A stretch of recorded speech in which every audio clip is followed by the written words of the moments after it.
Hola, en esta ocasión vamos a hablar sobre diagramas, pero antes de entrar particularmente con la explicación de los diferentes tipos de diagramas que vamos a cubrir en este curso, vamos a repasar un poco lo que es el proceso de documentación de un proceso. Muy bien, recordemos que dentro de las etapas de documentación del proceso está primero que nada la definición de un objetivo. Esto es lo que busca lograr el proceso y lo que lo hace importante para una organización. Posteriormente se encuentra la descripción. Esta es la explicación del proceso. Identifica el orden y el nivel de intervención de las áreas o departamentos durante la ejecución de este. A continuación sigue lo que vamos a ver, la diagramación. Nosotros diagramamos para representar gráfica y secuencialmente un proceso. La diagramación nos lleva a la definición de indicadores. Es la forma en cómo mediremos el funcionamiento del proceso en función de la satisfacción del cliente. Este cliente bien puede ser interno o externo. En los grandes procesos de manufactura estamos hablando de mayoritariamente clientes internos. Y los indicadores, recuerden, son variables, cuantificables, medibles, que nos permiten obtener una medida de desempeño del proceso para posteriormente mejorarlo. Variables cuantificables. Cuando no tenemos una variable cuantificable y es más bien cualitativa, se observa y es una condición deseable del proceso, se define una política. Estas son las reglas que los rigen y que también rigen la interacción entre procesos, no solamente internamente para un proceso, sino con los procesos previos y posteriores normalmente. Ahora sí, hablemos de diagramas. El primer diagrama que vamos a hablar es el diagrama de recorrido. Es un diagrama o modelo que muestra, primero que nada, el lugar donde se efectúan las actividades o procesos determinados, pero también el trayecto que siguen los trabajadores, los materiales o el equipo involucrado en la ejecución. Este diagrama nos permite visualizar los transportes en el plano de las instalaciones para poder analizar posteriormente si es posible eliminarlos. Es decir, reducir el número de transportes o bien la distancia que se recorre. Porque cuando hablamos de agregar valor a un producto o un servicio, un transporte no cumple con esta función de agregar valor. En la mayoría de los casos, se utilizan inclusive las medidas reales para hacer un diagrama en escala, es decir, que nos brinde la mayor cantidad de información posible sobre un proceso en su recorrido, ya sea por clientes, trabajadores, materiales, etc. Los objetivos de un diagrama de recorrido son determinar y después eliminar o disminuir los retrocesos, los desplazamientos y los puntos de acumulación de tránsito. Recuerden, esto es la función primordial de un diagrama de recorrido. Si nosotros lo que buscamos es cualquiera de estos tres objetivos, este diagrama será útil. Si no, simplemente es un diagrama más que brinda información, pero que no aporta a una solución de optimización de productividad. Hablando de un uso, podemos decir que el diagrama se utiliza para analizar problemas relacionados con la instalación y distribución de las zonas de trabajo, así como para hacer más eficiente el uso de estas. Tenemos que considerar los siguientes factores. La distribución de planta, es decir, la disposición física de las instalaciones. El manejo de materiales, que son los medios para trasladar los materiales. Y por medios no solamente vamos a hablar de tecnología, transportadores, montacargas, etcétera, sino también ecuaciones de manejo de materiales que nos brindan la información de cómo, dónde, para qué, cantidades y condiciones en las cuales se llevará a cabo el movimiento. También las comunicaciones, los sistemas que se utilizan para transmitir la información dentro del proceso. Los servicios, como la disposición de elementos de luz, gas, electricidad, internet, inclusive ahora, etcétera. Así como, finalmente, los edificios, las estructuras que acogen a las instalaciones, los facilities que se dicen en lengua inglesa. ¿Qué pasos se deben de seguir para elaborar un diagrama de recorrido?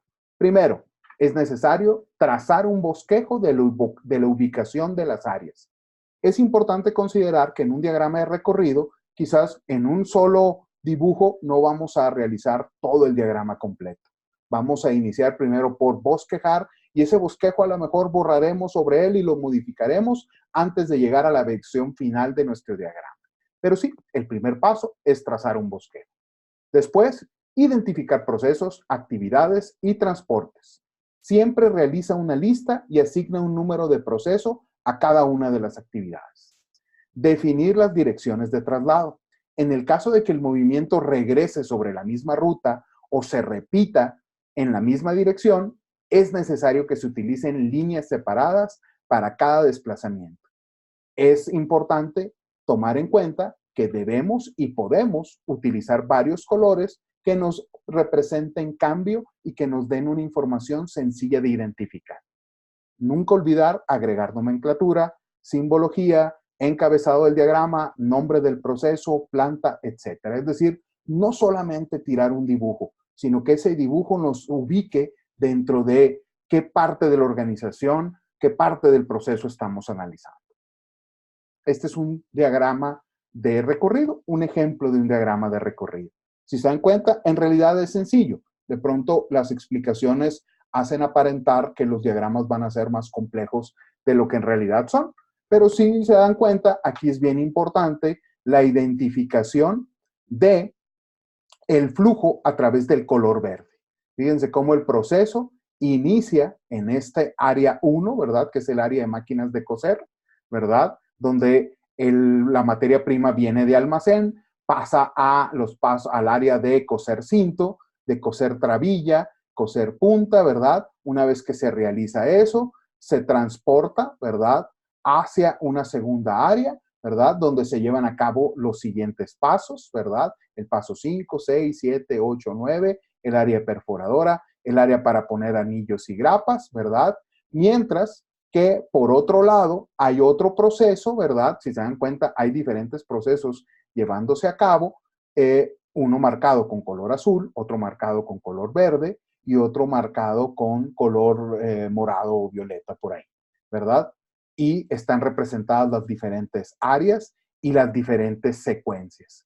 Algo que, por ejemplo, sería mejorable en este diagrama es el que cuando nosotros vemos números, ¿verdad? Esto nos invita a querer conocer cuáles son las actividades.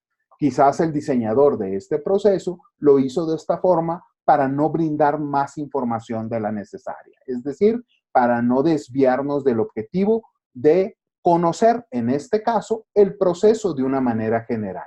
Quizás para esa función, como lo vamos a ver más adelante, es mejor utilizar diagramas de flujo de proceso, diagramas hombre-máquina, ¿verdad? Diagramas bimanuales, cuando esto lo permita, ¿verdad?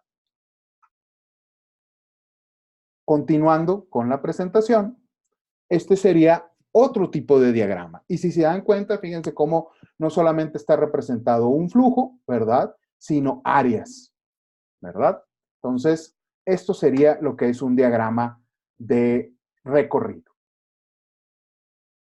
A continuación, vamos a hablar sobre el diagrama de proceso. En el diagrama de proceso es un diagrama que representa un cuadro general de cómo suceden tan solo las operaciones principales, así como sus inspecciones.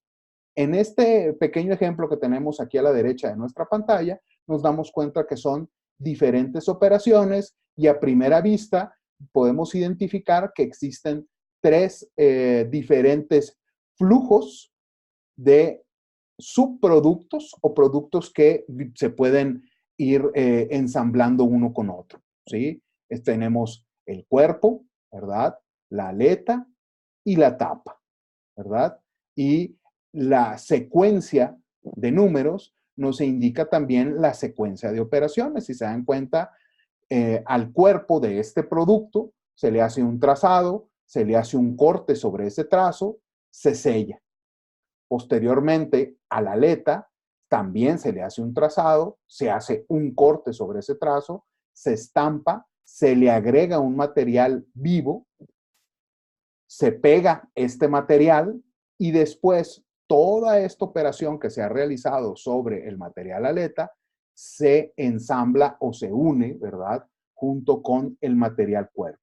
Se ensambla la aleta y después al tercer material llamado tapa se le traza, se corta el trazo y se une o se ensambla con los otros dos productos que ya están ensamblados. Se le agrega el material vivo y finalmente se hace el ensamble de tapa.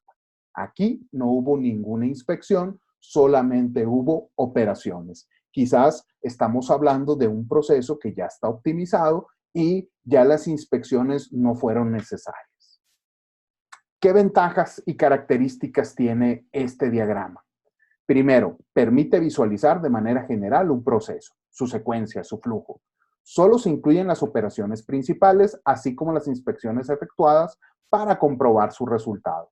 En otros diagramas es muy común que después de una operación o de un conjunto de operaciones, viene un cuadrito que representa la inspección de que se haya realizado correctamente dicha operación. Otra característica es que no se toma en cuenta quién las ejecuta ni dónde se lleva a cabo la tarea. Solamente su proceso, su secuencia. Solo se necesitan figuras de operación o inspección, es decir, no es muy complejo. Tenemos que recordar que las operaciones son representadas con un círculo y las inspecciones con un cuadrado. Y, finalmente, ayuda a eliminar actividades innecesarias o combinar algunas que se pueden hacer juntas. ¿Cómo elaborar un diagrama de proceso? Primero, los diagramas inician con la entrada de materiales, una línea horizontal, como estas que estoy señalando con el cursor. La harina, los huevos. ¿Sí? Evidentemente aquí estaremos preparando masa. A la derecha de la línea horizontal, que es la entrada de los materiales, la harina y los huevos, se debe trazar una línea vertical hacia abajo, ¿verdad? Normalmente, y es una línea en la cual se ubicarán los símbolos de las actividades de un proceso. Es decir, aquí decimos, contamos con 10 kilogramos de harina, con 10 unidades de huevos, y después viene la primera operación. Dentro de lo que es la línea principal de este proceso, esta corresponde al componente o parte más importante del producto. Es decir, siempre tiene que haber una línea principal dentro de un proceso.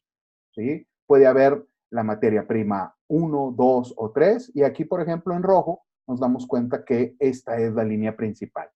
¿Cómo nos damos cuenta de cuál debe ser la línea principal? Normalmente es aquella que tiene el mayor número de actividades y primordialmente la colocamos al lado derecho de nuestro diagrama. ¿Sí? Esto como el diagrama anterior. Ahora vamos a hablar propiamente del diagrama de proceso, ¿sí? Que también por ahí le llaman su cursograma analítico, ¿verdad? Y aquí vamos a hablar muy rápido de él, porque esto ya lo hemos cubierto de alguna u otra forma. Primero, los símbolos que se incluyen dentro de nuestro diagrama. Está lo que es la operación, representada con un círculo, la inspección, representada con un cuadrado, el transporte de trabajadores, de materiales, de sus productos, con una flecha, ¿verdad? Horizontal, siempre apuntando hacia la derecha. Están las demoras o esperas, los almacenamientos permanentes con un triángulo y actividades combinadas cuando existen dos actividades que se realizan al mismo tiempo sobre un mismo elemento. Este es un ejemplo de un diagrama de flujo de proceso. Fíjense cómo en una tabla muy simple concentramos una gran cantidad de información que es muy útil. Primero, la parte superior del diagrama es toda la caracterización del proceso. ¿De qué departamento? ¿Desde cuándo está vigente? ¿Qué clave tiene? ¿De cuántas páginas se conforma? ¿Sí? ¿Y cuál representa la página actual? ¿Qué número de diagrama? ¿Cómo se llama el proceso? En este caso, el proceso se llama ensamblado de armadura, ¿sí? qué actividad representa, si es una actividad dentro de un proceso más grande, el tipo de diagrama, que en este caso es flujo de proceso, ¿verdad? Los diferentes elementos que se van a estar siguiendo en este diagrama, que es, en este caso, pueden ser material, operario, y si es un proceso o un método actual o propuesto, perdón. En este caso, si se dan cuenta, están marcados que el flujo representa al material y es el proceso actual. Es decir, es una documentación de cómo vimos las cosas. Posteriormente, también se puede hacer un diagrama que siga al operario o que sea un diagrama a proponer. Posteriormente viene un resumen del proceso. Esto evidentemente se llena al final, pero ahorita lo vamos a explicar al inicio. ¿Sí? Que viene qué actividades son, qué actividades se representan, cuántas son, ¿sí? Por ejemplo, aquí dice hay 5 operaciones, no hay transportes, no hay espera, hay una sola inspección, no hay almacenamiento. Y en su columna derecha está el tiempo que transcurre. En operaciones transcurrimos 65 unidades de tiempo, podemos hablar de minutos quizás en este caso. Sería importante también, que no lo incluye que debajito aquí donde dice tiempo, poner entre paréntesis cuáles son las unidades, ¿verdad? 65 minutos de operación, 5 minutos de inspección. Esto se llena en la columna de actual porque así fue manifestado previamente. Si fuera un proceso propuesto, ¿verdad? Se llena tanto la columna del actual como la columna de propuesto y la economía que existe en esto. Y lo que es propiamente el diagrama, ¿verdad? En la primera columna de descripción se colocan las diferentes actividades en la secuencia que se ejecutan. Después, existen columnas que indican cada una de las diferentes operaciones, actividades, operaciones, transportes, demoras, inspecciones y almacenamientos. Las primeras actividades están representadas por operaciones y su tiempo individual. Y la última columna es de observaciones. Por ejemplo, se reciben 2 por 4 trozos de pino, ¿verdad? Es una operación que tarda 20 minutos y la observación es en el área de almacenamiento externo. Después se cortan 6 trozos de pino, ¿verdad? Que es una operación que tarda 10 minutos y la observación es que lo realice el operador de la sierra. Las observaciones, si se dan cuenta, son de acuerdo al analista del proceso y la información que este mismo le quiere brindar al usuario del mismo, del proceso en el cual se va a capacitar. Y si se dan cuenta, el resto de las operaciones están igual, ¿verdad? Indica qué tipo de, el resto de las actividades indica qué tipo de operación es, ¿verdad? El tiempo y alguna observación, ¿verdad? Diferente. Esto como parte del diagrama de flujo de proceso. También existe el diagrama bimanual. Aquí es importante, jóvenes, no solamente entender el diagrama, sino lo más importante es entender cuándo, ¿verdad?, se va a usar cada uno de estos, ¿no? Por ejemplo, decíamos, el diagrama de recorrido es cuando quieres dar una visión general, ¿verdad? No le vas a dar información muy específica, simplemente le quieres decir cómo se ve el área de trabajo y cuáles son los diferentes procesos que confluyen en esa misma área de trabajo. El diagrama de flujo de proceso es cuando ya es un poco más específico y le quieres comunicar cómo se lleva a cabo el proceso, cómo propones que el proceso se lleve a cabo y qué mejoras tendría. Ahora vamos a hablar sobre el diagrama bimanual. Pero antes de hablar del diagrama bimanual, vamos a hablar de un par de personas muy importantes en la historia de la ingeniería industrial, que son los Gilbert. ¿Sí? Era una pareja, ¿verdad?, que ambos colaboraron en la primera década del siglo XX en el desarrollo de lo que se le llamaba el estudio de los movimientos como una técnica de ingeniería y de la dirección.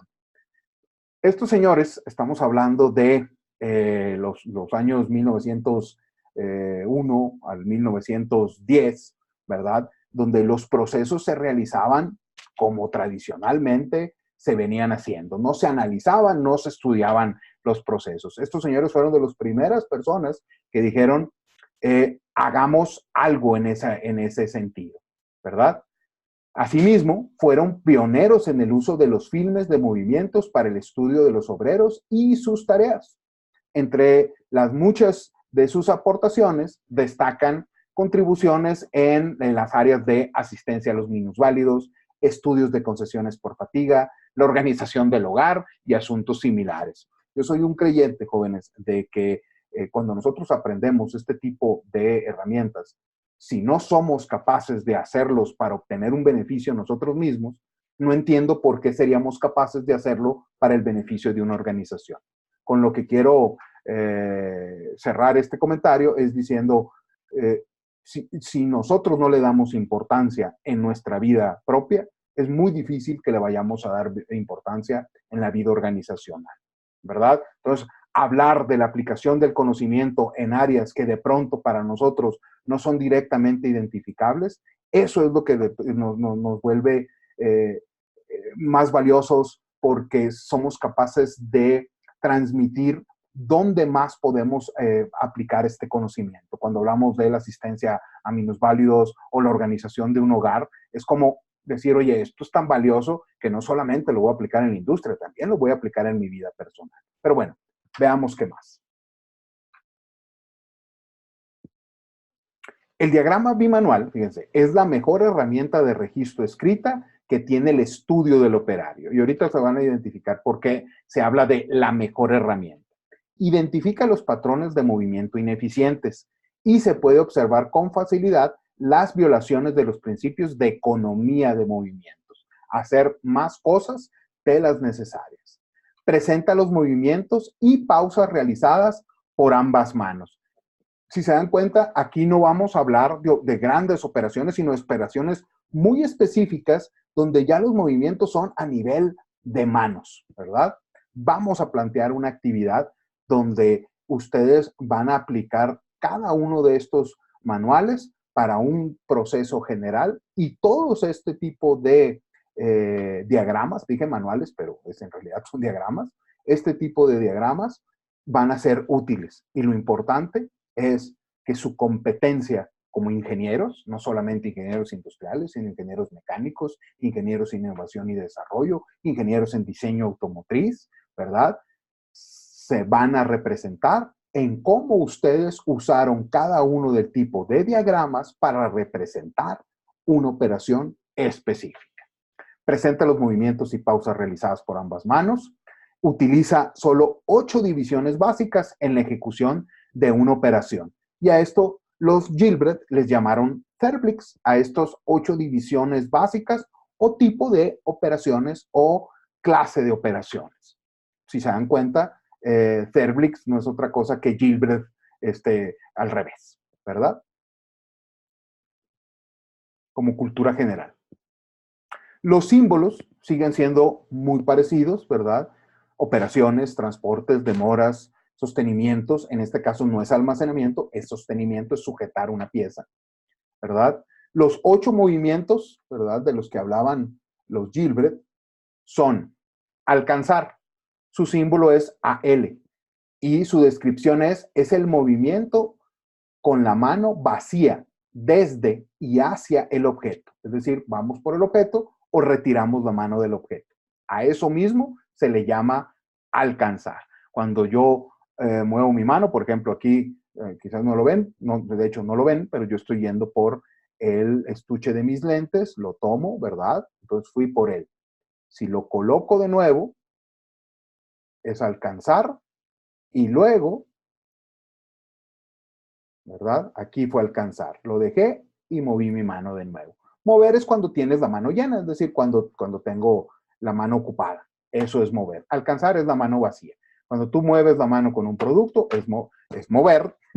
Y cuando desplazas tu mano hacia o desde un objeto, es alcanzar. Tomar es el movimiento de cerrar los dedos alrededor de un objeto. Soltar es cuando haces precisamente lo contrario, ¿verdad? Para algunos de ustedes que estén estudiando simulación, ¿verdad? De eventos discretos y estén programando por ahí procesos. Tomar y soltar sería como el sys y el release. Estos son los primeros 8 movimientos. Está también el preposicionar, que es posicionar un objeto en un lugar predeterminado para su uso posterior. Casi siempre ocurre junto con mover, como al orientar una pluma para escribir, ¿no? O sea, llevas tu pluma, ¿sí? Llevas la pluma y la llevas hacia el papel, ¿verdad? Y colocas la puntita y eso es antes de empezar a hacer el trazo, y eso es a lo que le llamamos preposicionar.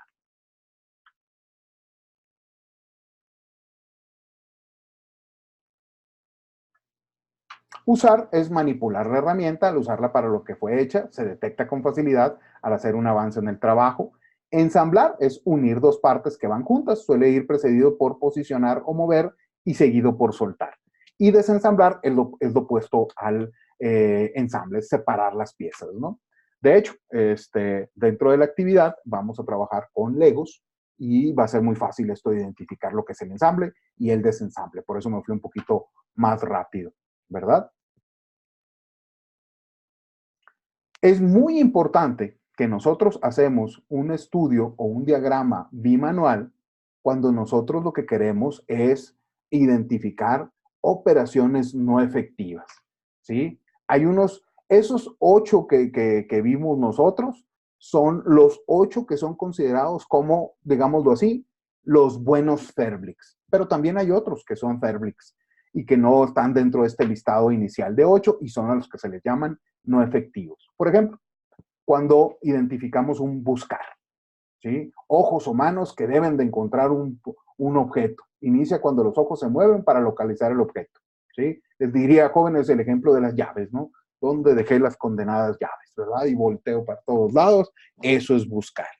Seleccionar es otro Ferblick inefectivo, que es elegir dentro de varios artículos uno en común, ¿sí? Digámoslo de esta forma, ¿sí? Yo necesito el color verde, ¿verdad? Que aquí es muy fácil de identificar, pero si lo estuviera al revés y tuviera que decidir cuál es el verde de todos estos, digo, ay, no, es el negro. Ah, tampoco, es el rojo. Ah, ya le atiné, es el verde, ¿verdad? Eso sería ese movimiento y por eso es que es inefectivo en ese caso. Inspeccionar, que es comparar un objeto con un estándar, ¿verdad? Casi siempre con la vista, pero que también se puede hacer con los sentidos, ¿sí? Por ejemplo, cierro mi botella, ¿verdad? Y inspecciono con el sentido si está bien cerrada. Panear, que es hacer una pausa para determinar la siguiente acción, en general se detecta como una duda antes del movimiento, ¿no? Cuando dices, ah, caray, ¿qué seguía de aquí? Y haces una pausa. Retrasos inevitables, dice, más allá del control del operario, debido a la naturaleza de la operación. Por ejemplo, la mano izquierda espera mientras la derecha termina de hacer un alcance más lejano. Es decir, necesitas las dos manos para hacer una operación, pero estás esperando que una mano llegue con la otra. El retraso evitable es cuando solo el operario es responsable del tiempo socio. Por ejemplo, toser, ¿verdad? Los Terblix y los Gilbert, mejor dicho, si se dan cuenta, observaban las cosas a detalle, ¿no? Por ejemplo, este tipo de cosas como, ay, o sea, toser, pues es inevitable, ¿no? O sea, pero es un retraso, o sea, no vas a castigar al operario ni a nadie, ¿verdad? Ni vas a decir, ah, voy a hacer que sea imposible toser. Ojalá se pudiera, ¿verdad?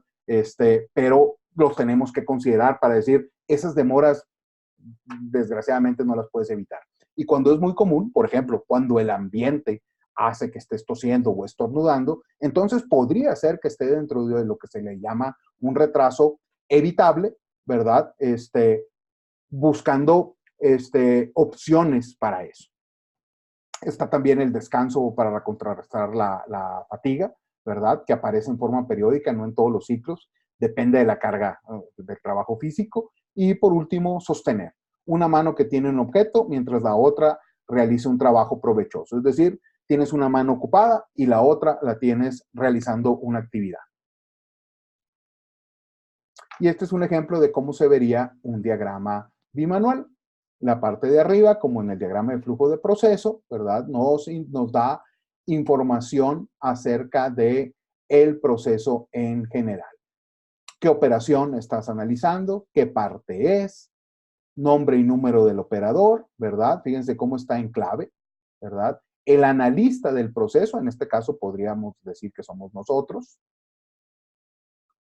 El método, ¿verdad? Si es actual o propuesto, muy similar al diagrama de flujo de proceso. También la parte del tiempo efectivo, tiempo inefectivo, tiempo de ciclo, ¿sí? Y después fíjense cómo el diagrama se divide en mano izquierda, mano derecha. Pero previo a esto, aquí se indica una pequeña figura de la operación que se pretende realizar. Esto es un apoyo para quien está analizando este proceso. Inclusive aquí incluye una nota, ¿verdad? Es bien importante entender que esta graduación que tenemos aquí tiene que ver con el tiempo, ¿verdad? Y esto simplemente es un indicador. Y aquí tenemos de nuevo la graduación y empezamos al mismo tiempo con ambas manos. Aquí, por alguna situación, dice tomar perno y aquí tomar abrazadera. Eso quiere decir que cada mano al inicio del proceso se dirige a cosas diferentes, ¿sí? El símbolo es Alt, ¿verdad? De la operación que se va a realizar, ¿verdad? Y el tiempo que toma cada una de estas operaciones, ¿sí? Aquí coincidió que es el mismo tiempo. Y fíjense cómo la línea donde termina la actividad, esta que estoy marcando aquí, coincide con el tiempo, ¿verdad? Colocar el perno, su símbolo es MP, ¿sí? De las claves que vimos de cada uno de los Fairblix, y luego el tiempo que se utiliza, 1:20. ¿Se dan cuenta? En estas actividades las manos están haciendo cosas diferentes, pero que toman el mismo tiempo. Después, fíjense cómo la mano izquierda sostiene el perno, SO de la simbología de sostener, ¿verdad? Durante 11.2 minutos, y eso es lo que indica todo este tiempo. Pero la mano derecha durante este tiempo de la mano izquierda, ¿sí? Toma la primera tuerca, tarda 1 minuto o 1 segundo, a lo mejor estamos hablando de segundos, coloca la primera tuerca en 1.20, corre la primera tuerca, 3.4, toma la segunda tuerca en 1, coloca 1.20, correr y segunda tuerca, 3.40. Y aquí se empareja con lo que venía siendo la mano izquierda. Y así se van representando todos estos tiempos, nos sirven para al final trabajar este resumen. Y este resumen aquí no alcanza a salir completa la figura, pero se hace tanto para la mano izquierda como para la mano derecha. El tiempo efectivo, el tiempo no efectivo y el tiempo de ciclo, ¿sí? ¿Cómo obtenemos este tiempo de ciclo? Sumando los tiempos efectivos e inefectivos. Evidentemente, cuando haya una diferencia entre lo que hace la mano izquierda y la mano derecha, se toma el mayor, ¿verdad? Pero casi siempre va a ser el mismo porque podemos indicar que es una demora lo que está haciendo la otra mano, ¿verdad? Mientras está esperando a la mano que sí esté realizando la operación, ya sea izquierda o derecha. Y bien, pues esto es el diagrama bimanual.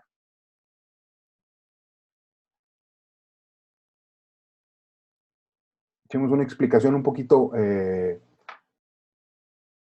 amplia sobre el diagrama, pero de todas maneras vamos a repetir como a manera de resumen el proceso para elaborar el diagrama bimanual. Primero, hay que estudiar el ciclo de las operaciones varias veces antes de comenzar las anotaciones. Esto quiere decir, cuando vayan a realizar un diagrama bimanual, no lo hagan sin haber observado previamente el proceso. Registrar una sola mano cada vez, ¿sí? No traten de ahorrar tiempo en la documentación, en la diagramación, queriendo hacer las dos manos al mismo tiempo. Una mano primero, la otra mano después. Registrar unos pocos símbolos cada vez, El momento de hacer otra pieza, al momento de hacer otra pieza, comienza un ciclo de trabajo y se presta para iniciar las anotaciones. ¿Sí? Lo que viene en el extremo derecho del diagrama. Conviene empezar primero por la mano que recoge la pieza o por la que ejecuta más trabajo. Esto es lo que se va a identificar en el paso número 1 antes de empezar el diagrama. Da el mismo punto exacto de partida que se elija, ya que al completar el ciclo se llegará nuevamente allí. ¿Sí? Es decir, es bien importante entender que parte de lo que es el diagrama bimanual es para registrar un ciclo. Se añade la segunda columna de la clase de trabajo que realiza la segunda mano, se registran las acciones en el mismo renglón, las acciones que tienen lugar sucesivamente deben de registrarse en renglones distintos, es decir, cuando hay una secuencia, primero va una, luego va la otra, inclusive en el diagrama. Procure registrar todo lo que hace el operario y evite combinar las operaciones con transportes o colocaciones, a no ser que ocurran realmente al mismo tiempo. Es decir, vas moviendo y sobre el movimiento vas operando. Eso sería. Pero si es, primero hay una operación y después hay un transporte, se registran diferente. Así tarden poco. Es importante tomar en cuenta que el símbolo de inspección casi no se emplea. Durante la inspección de un objeto, mientras lo sujeta o lamina o se calibra, los movimientos de la mano serán operaciones para los efectos del diagrama. ¿Sí? Acuérdense que en el diagrama bimanual vamos al nivel más específico que hay de una operación. Recuérdense que aquí no es pinta, ensambla. No, estamos registrando movimientos de la mano. ¿Sí? Un ensamble se puede, o una colocación es alcanzar, tomar, mover, ¿verdad? O colocar, inspeccionar, etcétera, etcétera. ¿Sí? Y, por ejemplo, en un diagrama de flujo, simplemente dijimos enroscar, ¿verdad? A veces resulta útil emplear el símbolo de inspección para hacer resaltar que se examina algo, ¿sí? A veces. Las aplicaciones más usuales de este tipo de diagramas son los trabajos de montaje, fabricación y oficinas. Muy bien. El último diagrama que vamos a ver es el diagrama hombre-máquina. Vamos a irlo explicando mientras vemos un ejemplo. ¿Sí? Esto es similar a lo mejor un poquito al registro de lo que vimos en el diagrama bimanual, nomás que aquí en vez de hablar de mano izquierda y mano derecha, vamos a hablar de operario y su máquina, y las operaciones evidentemente no son tan pequeñas o específicas, sino van en proceso y llevan un seguimiento temporal. ¿Qué realiza el operario? ¿Qué realiza la máquina? ¿Verdad? Y en qué tiempo se van realizando, ¿verdad? Si se dan cuenta, se pueden identificar los diferentes ciclos, ¿verdad? Que indica que las actividades se han repetido, ¿verdad? Un diagrama hombre-máquina es la representación gráfica de la secuencia de elementos que componen las operaciones en las que intervienen hombres y máquinas y permite conocer el tiempo empleado de cada uno. Vamos a medir productividades de máquinas y de empleados. Lo utilizamos para analizar estaciones de trabajo donde intervienen hombres, máquinas, herramientas y el lugar. Su objetivo primordial es racionalizar el uso de los recursos y elevar el nivel de eficiencia del trabajo desarrollado. Nos permite conocer el tiempo invertido por el trabajador contra el tiempo invertido por las máquinas. Permite también saber el nivel de eficiencia del trabajador y de la máquina o generar un balance de las actividades del hombre y su máquina o su equipo. Es bien importante tomar en cuenta que cuando hablamos de tiempo de ciclo, nos referimos al tiempo total de todos los elementos del operador o de la máquina para obtener una pieza o un grupo de piezas. Como lo vimos en el diagrama inicial del diagrama hombre-máquina, tenemos registrados ambos tiempos.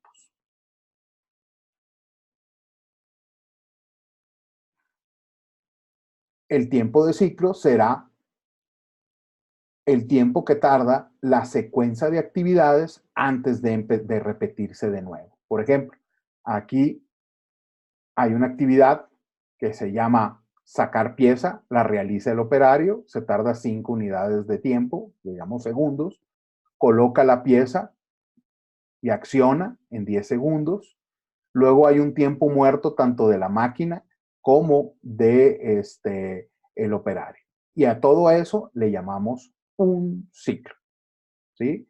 Después el operario saca la pieza de nuevo y eso ya forma parte del siguiente ciclo, ¿sí? Esto es, bueno, eso es lo que hizo el operario y sus diferentes tiempos.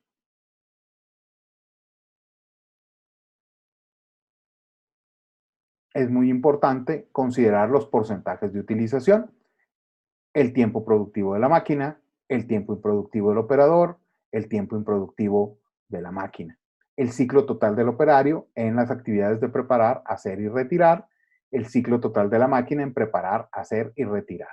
Y luego las utilizaciones, los tiempos productivos divididos entre el tiempo de ciclo total.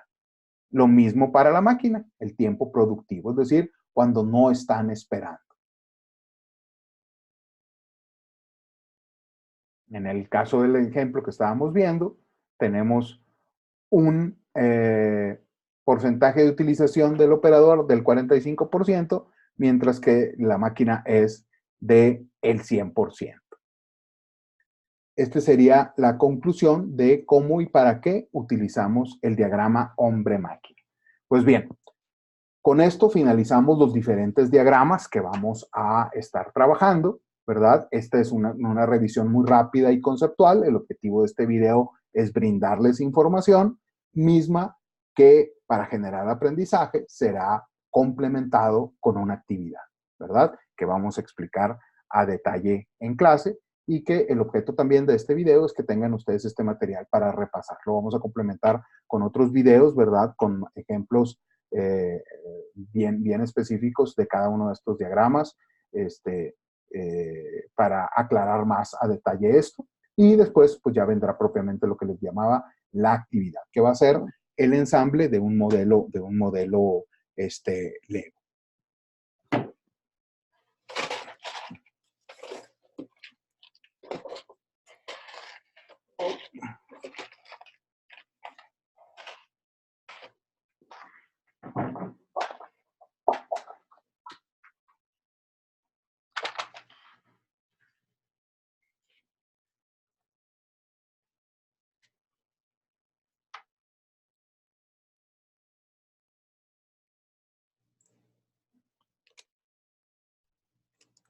Este sería el modelo, ¿verdad?